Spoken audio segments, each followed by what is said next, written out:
மிக்க நட்பு உள்ளதாக கட்சியின் பொதுச் செயலாளர் பிரேமலதா விஜயகாந்த் தெரிவித்துள்ளார். அவரது மகனும் இளைஞரணி செயலாளருமான விஜய பிரபாகரனின் பிறந்த நாளை ஒட்டி கோயம்பேடு கட்சி அலுவலகத்தில் உள்ள விஜயகாந்த் நினைவிடத்தில் மரியாதை செலுத்தப்பட்டது. பின்னர் செய்தியாளர்களிடம் பேசிய பிரேமலதா, அடுத்த மாதம் நடைபெறும் கடலூர் மாநாட்டில் முக்கிய முடிவு எடுக்கப்பட உள்ளதாக கூறினார். பொங்கல் பண்டிகைக்கு பிறகு தேமுதிகவின் அரசியல் நடவடிக்கை வேகம் எடுக்கும் எனவும் பிரேமலதா தெரிவித்துள்ளார். தமிழ்நாட்டில் இருக்கும் கட்சிகளும் மத்தியில் இருக்கும் கட்சிகளும் தோழமை கட்சிகள் தான். அந்த வகையில் எல்லாருமே இன்னைக்கு தோழமையோடு அந்த நட்புணர்வோடு எல்லாருமே பேசுகிறாங்க, பழகிட்டு இருக்காங்க. இன்னும் கூட்டணி பேச்சை பற்றியோ யாருடன் கூட்டணி அமைப்பது என்பதை பற்றியோ இதுவரைக்கும் தேமுதிக இன்ன வரைக்கும் நாங்கள் அதை முடிவு எடுக்கலை. பாஜகவுடன் தாவேகாவுக்கு நேரடியாகவோ மறைமுகமாகவோ எந்த உறவும் கிடையாது என்று தமிழக வெற்றிக் கழக கொள்கை பரப்பு பொதுச் செயலாளர் அருண்ராஜ் தெரிவித்தார். மதுரை காமராஜர் சாலையில் நடைபெற்ற தனியார் ஏற்றுமதி கண்காட்சியில் பங்கேற்ற பின்னர் அருண்ராஜ் செய்தியாளர்களை சந்தித்தார். அப்போது அவர் தமிழக வெற்றிக் கழக தேர்தல் அறிக்கையில் ஏற்றுமதி தொழிலை ஊக்குவிப்பதற்கு தனியாக மேம்பாட்டு வாரியம் அமைப்பது குறித்து அறிவிப்பு இடம்பெறும் என்றும், ஈரோட்டில் தாவேகா பிரச்சார கூட்டம் திட்டமிட்டபடி கண்டிப்பாக நடக்கும் என்றும் தெரிவித்தார். பிஜேபியோட கண்டிப்பா நீங்க கூட்டணி அமைக்க போறதா சமூக ஊடகங்கள்லாம் வைரலா பிஜேபி கூட கூட்டணியா? ஆமா. யாரு அப்படி சொல்றா? சமூக ஊடகங்கள்ல வைரலா வந்துருக்கு. நீ அவங்களே கேளுங்க.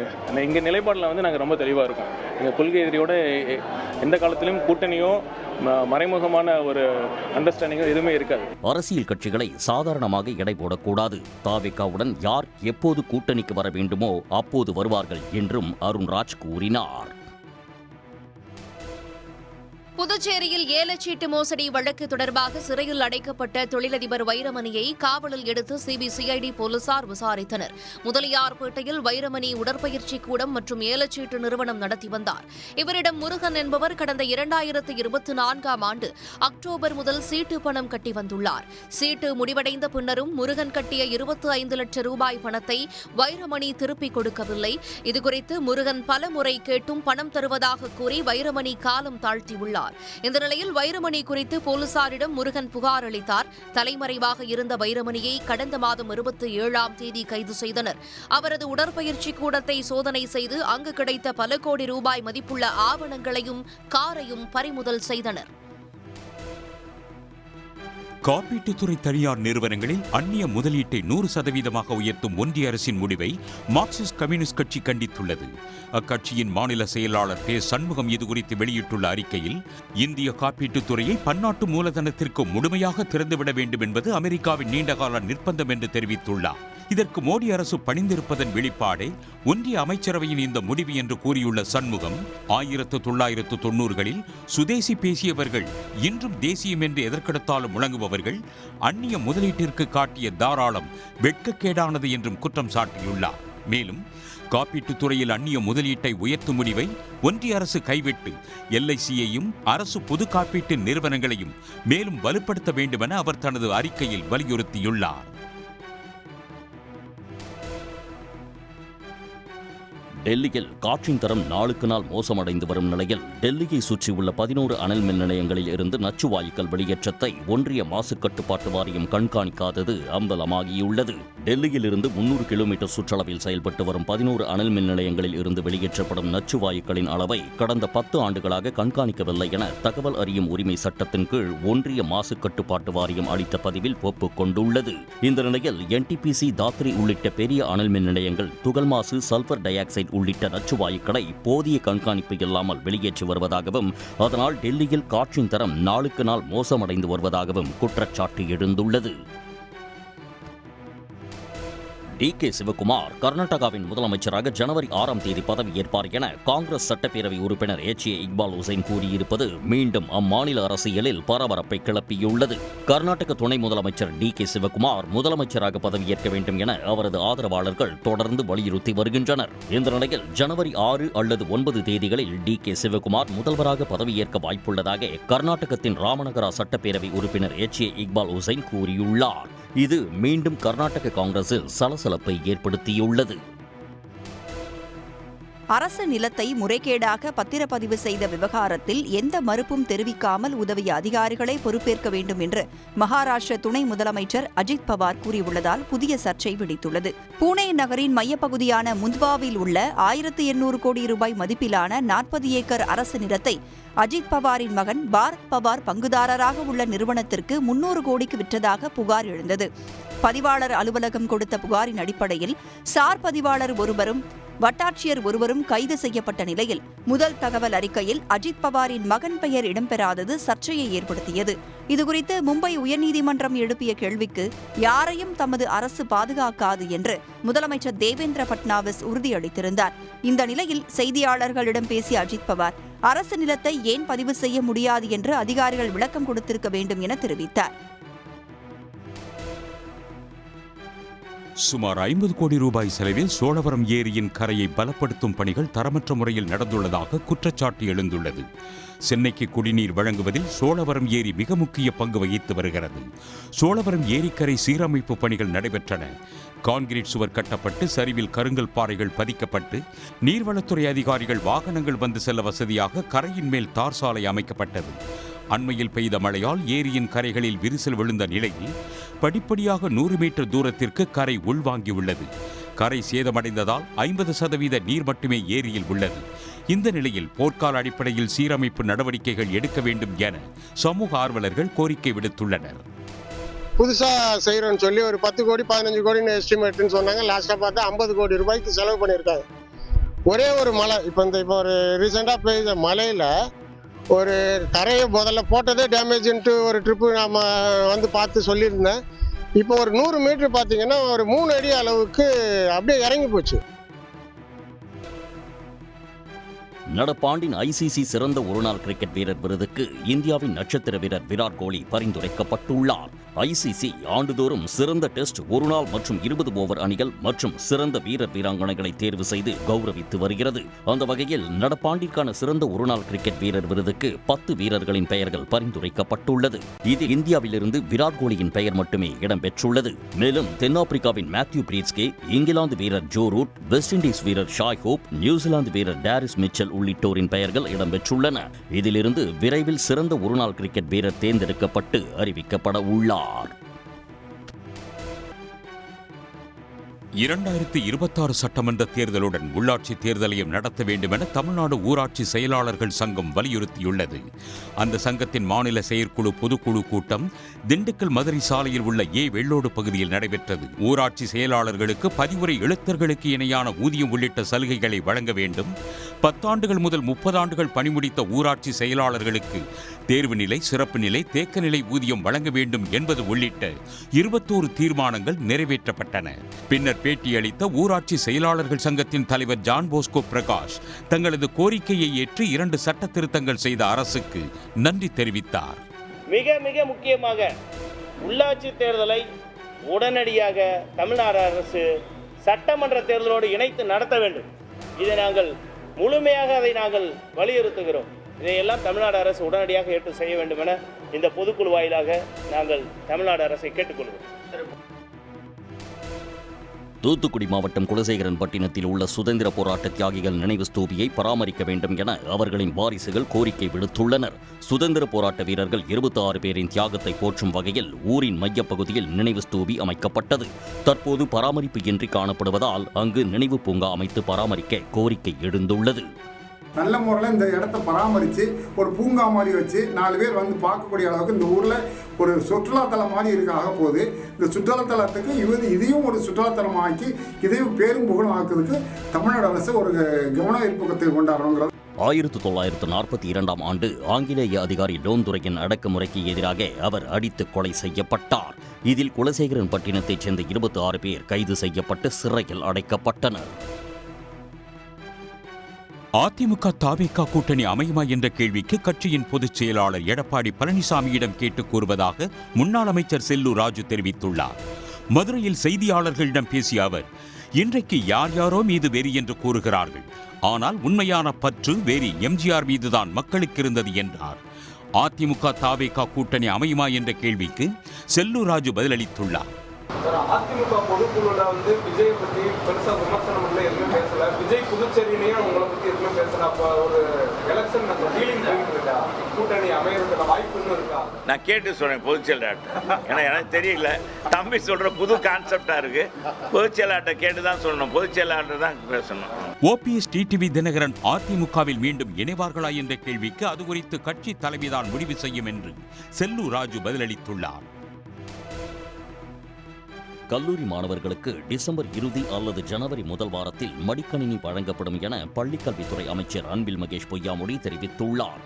திருச்சி மாநகராட்சிக்குட்பட்ட டிவிஎஸ் டோல்கேட் அருகே உள்ள முடுக்குப்பட்டி பகுதியில் என் வாக்குச்சாவடி வெற்றி வாக்குச்சாவடி பிரச்சாரத்தை பள்ளிக்கல்வித்துறை அமைச்சரும் திருச்சி திமுக தெற்கு மாவட்ட செயலாளருமான அன்பில் மகேஷ் தொடங்கி வைத்தார். அங்கு வாக்குச்சாவடி முகவர்களிடம் எவ்வாறு பிரச்சாரம் மேற்கொள்ள வேண்டும் என அறிவுரை வழங்கினார். தொடர்ந்து செய்தியாளர்களிடம் பேசிய அன்பில் மகேஷ், மகளிர் உரிமை தொகை தேர்தலுக்காக செயல்படுத்தும் திட்டம் அல்ல, பெண்களின் முன்னேற்றத்திற்கான திட்டம் என்று தெரிவித்தார். 1 கோடியே 13 லட்சம் பேருக்கு நம்ம வழங்கணும். இப்போ கூடுதலாக ஒரு 17 லட்சத்திற்கு வழங்கி, இப்போ ஏன்னா பொருளாதாரத்தை சரி செய்ய கண்டிப்பாக அதை நாங்கள் செய்வோம் என்பதற்காக தான் இதனை நான் சொல்லிக் கொண்டிருக்கேன். அதில் யாரும் பயனாளிகள் விட்டு போகாமல் அனைவரையும் நாங்கள் இந்த உதவியை நம்ம வழங்கிட வேண்டும் என்பதற்காகத்தான் இப்போ 1 கோடியே 30 லட்சம் பேருக்கு நாங்கள் தொடர்ந்து வழங்கிட்டு இருக்கோமே தவிர இது தேர்தலுக்காக அல்ல. சென்னை துறைமுகத்தில் 4 நாட்களாக நீடித்து வந்த கண்டெய்னர் லாரிகள் வேலைநிறுத்த போராட்டத்தை திரும்பப் பெறுவதாக அனைத்து துறைமுக கண்டெய்னர் லாரிகள் சங்கம் அறிவித்துள்ளது.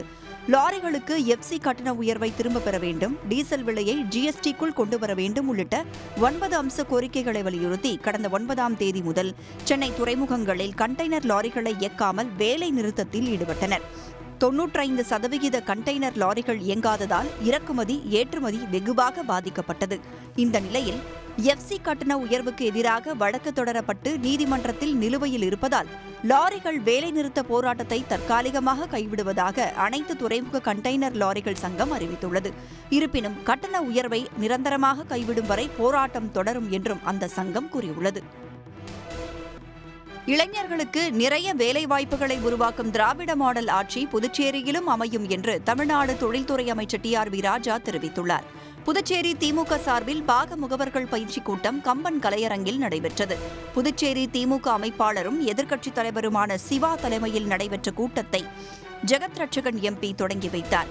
கூட்டத்திற்கு பின் சன் நியூஸுக்கு பேட்டியளித்த அமைச்சர் டி.ஆர்.பி. ராஜா, திராவிட மாடல் ஆட்சி புதுச்சேரியில் அமையும் போது அனைத்து பகுதிகளையும் அனைவரையும் உள்ளடக்கிய பரவலாக்கப்பட்ட வளர்ச்சி நிச்சயம் கிடைக்கும் என்றார். தமிழ்நாட்டில் இருக்கிறதை போல திராவிட மாடல் ஆட்சி புதுவையில் அமையும் பொழுது அனைத்து பகுதியிலும் இன்க்ளூசிவ் டிஸ்ட்ரிபியூட்டிவ் growth, அதாவது அனைவரையும் உள்ளடக்கிய, எல்லாருக்கும் என்றால் எல்லாம் என்று தலைவர் சொல்வதை போல அனைவரையும் உள்ளடக்கிய பரவலாக்கப்பட்ட வளர்ச்சி நிச்சயமாக புதுவையிலும் நிச்சயமாக கிடைக்கும். பொதுமக்கள், குறிப்பாக படித்த இளைஞர்கள், பெண்களுக்கு நிறைய வேலைவாய்ப்புகள் உருவாக்கும் அந்த வகையில் தான் திராவிட மாடல் ஆட்சி எப்பவுமே அங்கேயும் தமிழகத்தில் அமைந்திருக்கிறது. அதே போல இங்கேயும் நிச்சயமாக அமையும். புதுச்சேரியை ஒட்டி தமிழ்நாடு பகுதியில் தொழில்நுட்ப பூங்காவை கொண்டு வருவதற்கு முதலமைச்சர் உத்தரவிட்டுள்ளதாகவும் அதற்கான பணிகளை செய்து கொண்டு வருகிறோம் என்றும் அமைச்சர் டி.ஆர்.பி. ராஜா தெரிவித்தார். சுதந்திரத்திற்கு பிறகு முதல் முறையாக ஊருக்கு வந்த அரசு பேருந்துக்கு மலர் தூவி குலவையிட்டு பரமக்குடி பிடாரிசேரி புத்தூர் கிராம மக்கள் வரவேற்றனர். இந்த கிராமத்தில் 200 குடும்பங்களைச் சேர்ந்த 700 பேர் வசித்து வந்தாலும் நாடு சுதந்திரம் பெற்றதிலிருந்து தற்போது வரை இந்த கிராமத்திற்கு அரசு பேருந்து சேவை இல்லாமல் இருந்தது. 4 கிலோமீட்டர் தொலைவில் உள்ள பார்த்திபனூருக்கு நடந்து சென்று அங்கிருந்து பேருந்துகளில் வெளியூர் சென்று வந்தனர். இந்த நிலையில் மக்களின் கோரிக்கை ஏற்கப்பட்டு பிடாரிசேரி புத்தூர் கிராமத்திற்கு முதல் முறையாக அரசு பேருந்து இயக்கப்பட்டது. பேருந்துக்கு மாலை அணிவித்து குலவையிட்டு மக்கள் வரவேற்றனர்.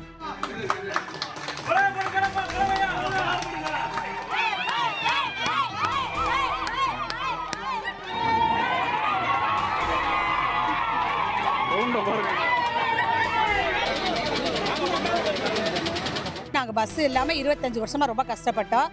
இங்கேருந்து நாங்கள் போகிறதா இருந்தாலுமே 2 கிலோமீட்டர் நடந்து தான் போகணும், நடந்து தான் வரணும். யாருக்காவது திடீர்னு முடியாமல் போனாலும் எங்களுக்கு ரொம்ப கஷ்டமாக இருந்துச்சு. அதனால ஒரு சில உயிர் சேதங்கள் எங்களுக்கு நடந்துச்சு. இந்த கஷ்டத்தை பூரா இப்போ தீர்க்கிற அளவுக்கு எங்களுக்கு பஸ் வந்ததுக்கு ரொம்ப நன்றி. பஸ்ஸே வரல, 2 கிலோமீட்டர் நடந்து போகணும். பள்ளிக்கூடத்து பிள்ளைங்க போனால் 2 கிலோமீட்டர் நடந்து போகணும். அதனால பஸ்ஸுக்கு ட்ரை பண்ணோம். இந்த கலைஞர் ஆட்சியில் பஸ்ஸு விட்டு எங்களுக்கு சந்தோஷமாக எம்எல்ஏ மூலியமாக எங்களுக்கு இது விட்டு கொடுத்தாங்க.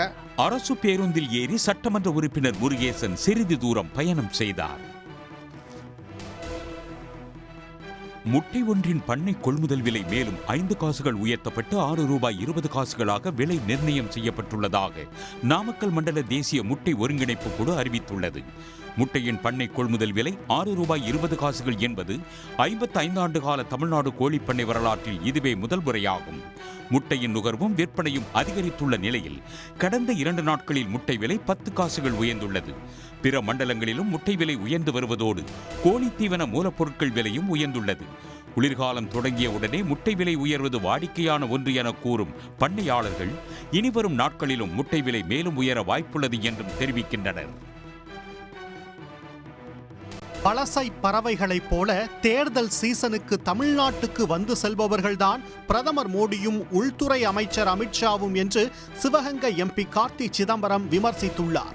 புதுக்கோட்டை மாவட்டம் ஆலங்குடியில் நாடாளுமன்ற உறுப்பினர் தொகுதி மேம்பாட்டு நிதியிலிருந்து ₹6,77,400 மதிப்பில் உடற்பயிற்சி கூடத்தை கார்த்திக் சிதம்பரம் மக்கள் பயன்பாட்டுக்கு திறந்து வைத்தார். பின்னர் செய்தியாளர்களை சந்தித்த அவர் பிரதமர் மோடி, அமித்ஷா ஆகியோரின் தமிழ்நாடு வருகை குறித்து விமர்சித்தார். தேர்தல் வரும்போது ஒரு சீசனுக்கு வந்துட்டு போகிறவங்க தான். தேர்தல் இல்லாத நேரத்தில் அவங்களுக்கு ஒன்றும் தமிழ்நாட்டை பற்றி எந்த கவனமும் இருக்காது. இந்த மைக்ரேட்டரி பேர்ட்ஸ்னு சொல்லுவாங்க, ஒரு சீசனுக்கு பறவை வந்துட்டு போகும்ல, அந்த மாதிரி தேர்தல் சீசனுக்கு வந்துட்டு போகிறவங்க, அவ்வளோதான். இதேபோல விரிவுபடுத்தப்பட்ட மகளிர் உரிமை தொகை திட்டத்தை விமர்சித்த அண்ணாமலை, பீகாரில் மகளிருக்கு ₹10,000 கொடுத்தபோது இந்த கருத்தை தெரிவித்திருக்கலாம் என்றும் கார்த்தி சிதம்பரம் பதிலடி கொடுத்துள்ளார். திருப்பரங்குன்றம் மலையில் தீபம் ஏற்றும் விவகாரத்தில் உயர்நீதிமன்ற நீதிபதி GR சுவாமிநாதன் அளித்த தீர்ப்பு 2026 சட்டப்பேரவை தேர்தலில் ஆளுங்கட்சிக்கு மிகப்பெரிய பலமாக அமையும் என்று ஓய்வு பெற்ற உயர் நீதிமன்ற நீதிபதி ஹரிபரந்தாமன் கூறியுள்ளார். நெல்லையில் செய்தியாளர்களிடம் பேசிய அவர், மத நல்லிணக்கத்திற்கு ஊறு விளைவிக்கக்கூடிய வகையில் உத்தரவிட்ட நீதிபதி சுவாமிநாதனை வேறு மாநிலத்திற்கு பணியிட மாற்றம் செய்ய வேண்டும் என்றும் வலியுறுத்தியுள்ளார். நீதிபதி சுவாமிநாதனின் தீர்ப்பு 2026 சட்டசபை தேர்தலில் ஆளுங்கட்சியை பாதிக்குமான்னு கேட்டீங்க. ஆளுங்கட்சிக்கு மிகப்பெரிய பலத்தை கொடுக்கின்ற RN ரவி எப்படி திமுகவுக்கு பலம் அளிக்கிறாரோ அதே மாதிரியான ஒரு பலத்தை நீதிபதி சுவாமிநாதன் அளிப்பதாக நான் கருதுகிறேன். திருப்பரங்குன்றம் போல வேறு இடங்களில் தீபம் ஏற்றுவது தொடர்பான வழக்குகளை நீதிபதி சுவாமிநாதனிடமிருந்து வேறு நீதிபதிக்கு மாற்ற வேண்டும் என்று ஹரிபரந்தாமன் வலியுறுத்தியுள்ளார். நீதிபதியாவதற்கு முன் அரசியல் இயக்கத்தை சார்ந்திருக்கலாம், நீதிபதியான பின்னரும் பழையபடியே செயல்படக்கூடாது என்றார் அவர். நீலகிரி மாவட்டம் பந்தலூர் அருகே சாலை சீரமைக்கப்படாததை கண்டித்து வீடுகளில் கருப்பு கொடி ஏற்றி பொதுமக்கள் போராட்டத்தில் ஈடுபட்டனர். நிலாக்கோட்டை ஊராட்சிக்குட்பட்ட குதிரைவட்டம் முதல் செரியேரி, கூலாள் பகுதிகளுக்கு செல்லும் சாலை பல ஆண்டுகளாக சீரமைக்கப்படாமல் குண்டும் குழியுமாக காணப்படுகிறது என்பது புகார். இதனால் வேலைக்கு செல்வோரும் மாணவர்களும் பெரும் சிரமத்திற்கு ஆளாவதாக குற்றம் சாட்டியுள்ள பொதுமக்கள் தங்களது வீடுகளில் கருப்பு கொடி ஏற்றி எதிர்ப்பு தெரிவித்தனர். ஒரு 10 வருஷத்துக்கு மேலாக இந்த ரோடு வீட்டார் செய்யவோ பராமரிப்பு பணிகள் மேற்கொள்ளவோ இல்லை. அதனால இனி வரும் தேர்தல்கள் இந்த ரோடு பராமரித்து தரும் வரை புறக்கணிப்பார் என்ற தீர்மானத்தில் நாங்கள் எல்லா வீட்டுக்கு முன்னாடியும் கருப்பு கொடியேற்றி இந்த போராட்டம் நடத்தி வருகிறோம். இதற்கு மேலும் சாலையை சீரமைக்காவிட்டால் எதிர்வரும் சட்டப்பேரவை தேர்தலை புறக்கணிக்கப் போவதாக பொதுமக்கள் எச்சரிக்கை விடுத்துள்ளனர்.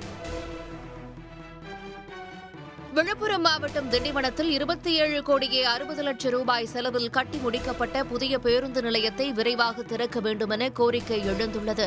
திண்டிவனம் நகர மக்களின் 30 ஆண்டு கால கோரிக்கையின் பேரில் திண்டிவனம் சென்னை சாலையில் நகராட்சி நிர்வாகம் மற்றும் குடிநீர் வழங்கல் துறை சார்பில் 27 கோடியே 60 லட்சம் ரூபாய் செலவில் புதிய பேருந்து நிலைய கட்டுமான பணிகள் கடந்த 2023ஆம் ஆண்டு தொடங்கின. கடைகள், ஹோட்டல்கள், கழிப்பறை வசதிகள், ஓய்வறை, பாலூட்டும் தாய்மார்கள் அறை என பல்வேறு வசதிகளுடன் கட்டி முடிக்கப்பட்ட இந்த பேருந்து நிலையம் திறக்கப்படாமலேயே உள்ளது. எனவே இந்த பேருந்து நிலையத்தை விரைந்து திறக்க வேண்டுமென கோரிக்கை எழுந்துள்ளது.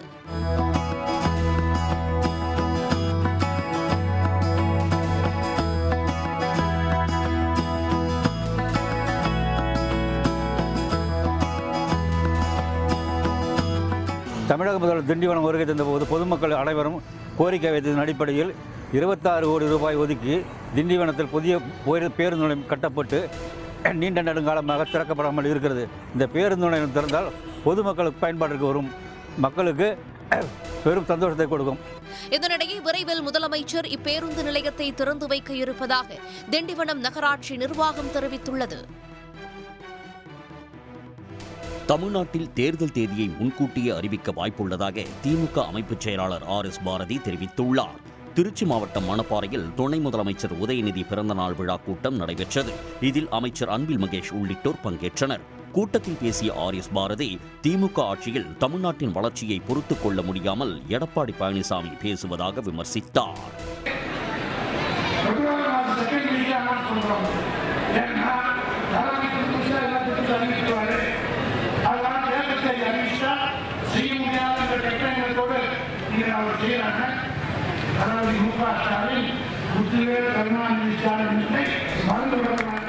கூட்டத்தின் இறுதியில் மாற்றுக் கட்சியைச் சேர்ந்த ஏராளமானோர் தங்களை திமுகவில் இணைத்துக் கொண்டனர்.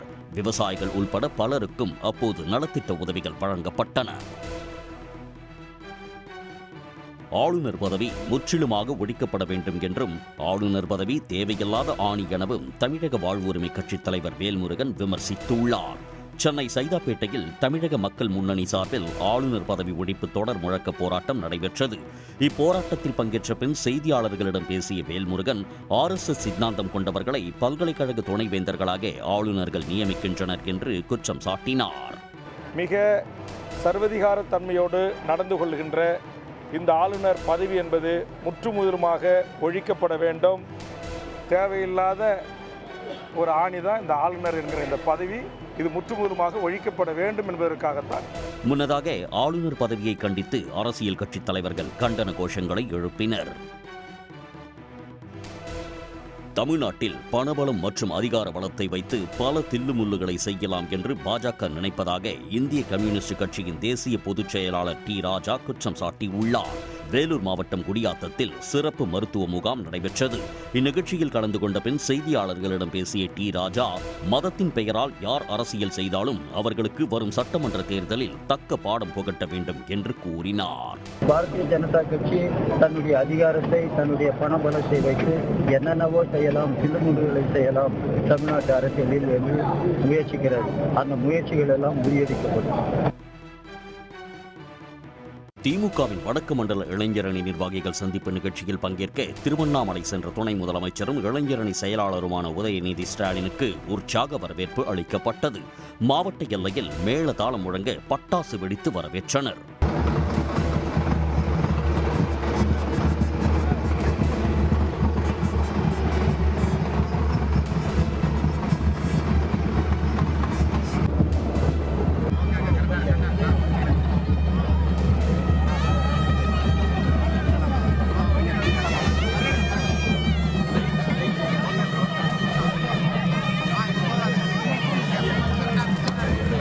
தொடர்ந்து விழா மேடைக்கு சென்ற துணை முதல்வர் உதயநிதி அங்கு அமைக்கப்பட்டுள்ள சிறப்பு மருத்துவமனையை திறந்து வைத்தார். மேலும் பேட்டரி வாகனத்தில் பந்தல் மேடையை ஆய்வு செய்ததோடு பல்வேறு ஆலோசனைகளையும் வழங்கினார். தொடர்ந்து இளைஞரணி நிர்வாகிகள் சந்திப்பு பகுதியில் அமைக்கப்பட்டுள்ள புகைப்பட கண்காட்சியையும் அவர் பார்வையிட்டார். சென்னையில் செய்வினையை எடுப்பதாக கூறி வீட்டில் தனியாக இருந்த பெண்ணை ஏமாற்றி பணம் மற்றும் நகைகளை பறித்த வழக்கில் குடுகுடுப்புக்காரரை போலீசார் கைது செய்தனர். திருவான்மியூர் மேட்டுத்தெருவில் வசிப்பவர் சதீஷ்குமார். இவரது மனைவி மஞ்சு. இவர் வீட்டில் தனியாக இருந்த நேரத்தில் வந்த குடுகுடுப்புக்காரர் ஒருவர் தங்கள் குடும்பத்திற்கு செய்வினை வைத்துள்ளனர் என்று கூறியுள்ளார். இதனை கேட்டவுடன் மஞ்சு அதிர்ச்சி அடைந்துள்ளார். இதனையடுத்து அந்த குடுகுடுப்புக்காரர் செய்வினையை எடுக்க வேண்டும் என்றால் 20,000 ரூபாய் செலவாகும் என கூறியுள்ளார். உடனே மஞ்சு தன்னிடமிருந்த 10,000 ரூபாயையும் 4 சவரன் நகையையும் கொடுத்துள்ளார். அதனை வாங்கிக் கொண்டு மயானத்தில் மாந்திரிகம் செய்து வருவதாக கூறி சென்றுள்ளார் அந்த குடுகுடுப்புக்காரர். பின்னர் நீண்ட நேரமாகியும் அந்த குடுகுடுப்புக்காரர் திரும்பி வராததால் அப்போதுதான் தான் ஏமாற்றப்பட்டதை உணர்ந்துள்ளார் மஞ்சு. இது குறித்த புகாரின் பேரில் CCTV காட்சிகளை வைத்து குடுகுடுப்புக்காரரை போலீசார் கைது செய்தனர். விசாரணையில் அந்த குடுகுடுப்புக்காரர் காஞ்சிபுரத்தைச் சேர்ந்த பாலமுருகன் என்பதும் இவர் அதே பகுதியில் பலரிடம் கைவரிசை காட்டியதும் அம்பலமானது. உண்மை சம்பவமான சிறை படத்தை இயக்கிய போது உண்மைக்கு நெருக்கமான காட்சிகளை உருவாக்கும் இயக்குனர் வெற்றிமாறனுடன் இணைந்து பணியாற்றிய அனுபவம் கை கொடுத்ததாக சிறைப்பட இயக்குனர் சுரேஷ் தெரிவித்தார். நடிகர் விக்ரம் பிரபு மற்றும் LK அக்ஷய்குமார் நடிப்பில் உண்மை சம்பவத்தை அடிப்படையாக வைத்து உருவாகியுள்ள சிறைப்படம் வரும் டிசம்பர் 25ஆம் தேதி கிறிஸ்துமஸ் கொண்டாட்டமாக உலகெங்கும் திரையரங்குகளில் வெளியாகிறது. இப்படத்தை வெற்றிமாறனிடம் இணை இயக்குனராக பணிபுரிந்த சுரேஷ் ராஜகுமாரி என்பவர் இயக்கியுள்ளார். இந்நிலையில் சிறை படக்குழுவினர் கோவையில் செய்தியாளர்களை சந்தித்து பேசினர். பாதிப்பு மீன்ஸ் என்னன்னா, நமக்கு ரியல் லைஃப் க்ளோஸ் கிட்ட போய் பார்க்கறது இருக்குல்ல, ஸோ அவருடைய பார்வையோட நம்ம போய் பார்க்கறது கொஞ்சம் இன்ட்ரெஸ்டிங்காக இருக்கும். அவர் ரொம்ப அவையில போக மாட்டாரு. விருதுநகர் மாவட்டம் சிவகாசியில் உள்ள அச்சகங்களில் 2026ஆம் ஆண்டிற்கான இறுதிக்கட்ட காலண்டர் உற்பத்தி பணிகள் விறுவிறுப்பாக நடைபெற்று வருகிறது.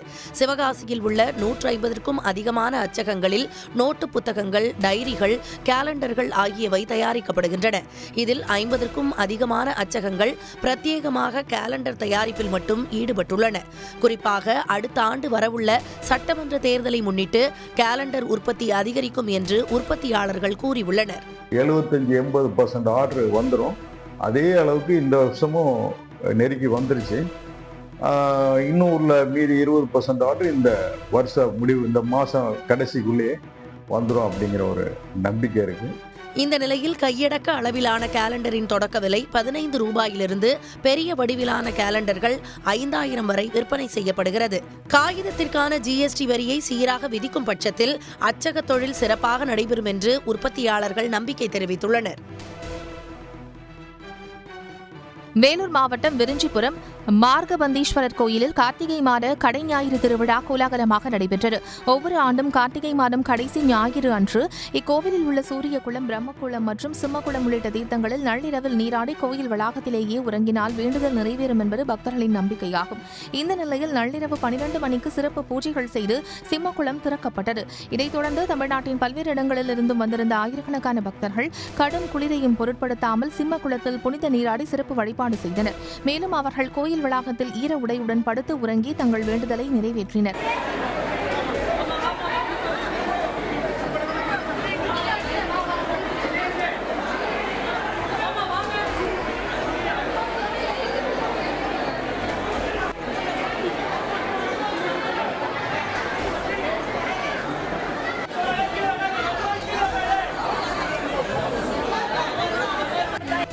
ஆயிரக்கணக்கான பக்தர்கள் வருகையை முன்னிட்டு 500க்கும் மேற்பட்ட போலீசார் பலத்த பாதுகாப்பு ஏற்பாடுகளை செய்திருந்தனர். பாஜக மற்றும் தேர்தல் ஆணையத்தின் வாக்குத்திருட்டை கண்டித்து காங்கிரஸ் சார்பில் டெல்லியில் இன்று பிரம்மாண்ட போராட்டம் நடைபெறுகிறது. பீகார், மகாராஷ்டிரா, கர்நாடகா சட்டமன்ற தேர்தலில் வாக்குத்திருட்டு நடைபெற்றதை மக்களவை எதிர்க்கட்சித் தலைவர் ராகுல் காந்தி ஆதாரங்களுடன் அம்பலப்படுத்தினார். இந்நிலையில் வாக்குத்திருட்டை கண்டித்து காங்கிரஸ் சார்பில் டெல்லியில் இன்று பிரம்மாண்ட போராட்டம் நடைபெறவுள்ளது. காங்கிரஸ் தலைமை அலுவலகத்தில் இருந்து ராம்லீலா மைதானத்திற்கு பேரணியாக செல்லும் காங்கிரஸ் தொண்டர்கள் அங்கு கண்டன போராட்டத்தில் ஈடுபட உள்ளனர். இந்த போராட்டத்தில் சோனியா காந்தி, மல்லிகார்ஜுன கார்கே மற்றும் ராகுல் காந்தி உள்ளிட்டோர் உரையாற்ற உள்ளனர். போராட்டத்திற்கு பிறகு குடியரசுத் தலைவர் திரௌபதி முர்முவை நேரில் சந்தித்து வாக்குத்திருட்டு தொடர்பாக முறையிட உள்ளதாகவும் காங்கிரஸ் பொதுச் செயலாளர் KC வேணுகோபால் தெரிவித்துள்ளார். டெல்லியில் காற்று மாசு கடுமையாக அதிகரித்துள்ளதால் அனைத்து அரசு அலுவலகங்களிலும் 50% ஊழியர்கள் மட்டுமே பணிபுரிய வேண்டும் என்பது உள்ளிட்ட முக்கிய கட்டுப்பாடுகள் உடனடியாக அமலுக்கு வந்துள்ளன. தற்போது காற்று மாசு அளவு அபாய அளவான 400 என்ற குறியீட்டை தாண்டியது.